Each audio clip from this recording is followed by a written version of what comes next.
আসসালামু আলাইকুম। আপনাদের জন্য নতুন কিছু বিষয়ে নতুন কিছু তথ্য নিয়ে এসেছি। চলুন দেরি না করে সে তথ্যগুলো দেখে নেওয়া যাক। বিল গেটস তার দূরদৃষ্টি, কঠোর পরিশ্রম এবং মাইক্রোসফটের সহ-প্রতিষ্ঠাতা হিসাবে প্রযুক্তি বিকাশে গুরুত্বপূর্ণ ভূমিকা পালন করার মাধ্যমে ধনী হয়েছে।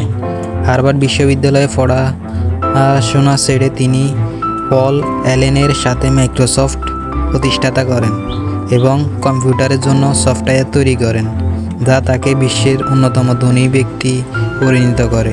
শিক্ষা জীবন ও কম্পিউটারের প্রতি আগ্রহ। বিল গেটস 1955 সালে সিয়াটলে জন্মগ্রহণ করেন এবং ছোটবেলা থেকে মেধাবী ও কৌতূহলী ছিলেন।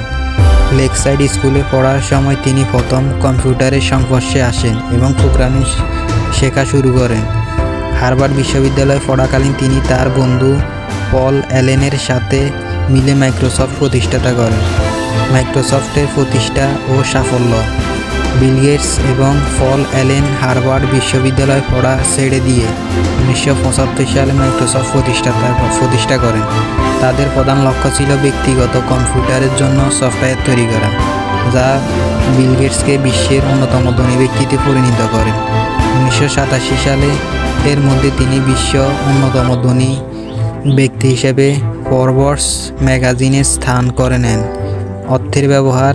বিল গেটস তার প্রায় সমস্ত সম্পদ বিল এবং মেলিন্ডা গেটস ফাউন্ডেশনে দান করেছেন, যা একটি বিখ্যাত দাতব্য সংস্থা। এই ফাউন্ডেশনে বিশ্বজুড়ে বিভিন্ন জনকল্যাণমূলক কাজ করে থাকে।